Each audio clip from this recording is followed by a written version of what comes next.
Are rents dropping? The simple answer to that is yes. In London, we have seen on average around a 10% drop, and this boils down to 3 or 4 factors. The first one being Airbnb and short-term properties that are generally, let for those purposes are now entering the long-term market. Tourism has been wiped out, so that kind of demand for those style of properties is no more. Those landlords are now entering the long-term market, which is adding to the supply.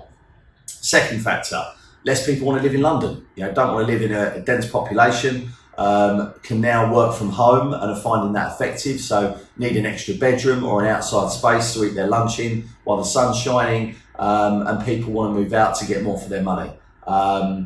The other factor at the moment in London that's boiling away is the issue over fire regulations and safety on modern apartment blocks and ex-local authority apartment blocks. They're unmortgageable at this moment in time unless the managing agent has managed to produce an EWS1 form via a risk assessor to say that the block is compliant for mortgage lending purposes. The homeowners of those properties and leaseholders are now turning to the lettings market, let their property out short term until the EWS1 form is dealt with for their property to then become saleable. So again, those properties are adding to supply. That's in London. In West Essex, prices haven't dropped at all. They've remained strong. Properties that are coming onto the market are letting very quickly, in a matter of days in some cases. But our advice remains, both for our London landlords and our West Essex landlords, price sensibly in line with current market expectations, try and attract 3 or 4 offers, and let's go with the best possible tenant that presents themselves at the time, okay, to minimise your risk. Where possible as well, we will try and take 6 months rent up front, or if not more, the full duration of the contract, 12 months in some cases, to make sure that we see you out through this volatile period, and particularly whilst rent guarantee policies are not available. So London, around a 10% drop in the postcodes that we cover, predominantly the E postcodes. In West Essex, prices will remain the same.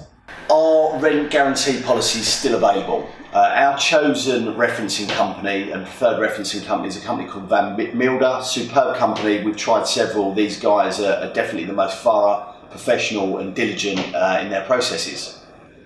Van Mierder at the moment, like most referencing companies, won't rent guarantee on new policies during COVID.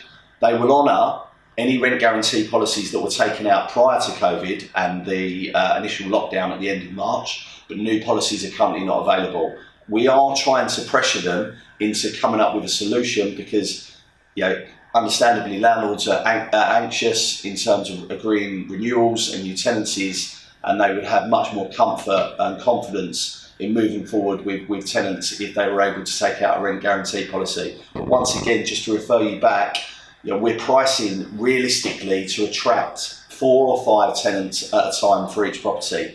That gives us the best possible choice of each tenant that we could put forward with full confidence, and hopefully they've got the ability to pay some money up front to give you that cushion that takes us out of what could be a volatile, quarter 3 and quarter 4 this year.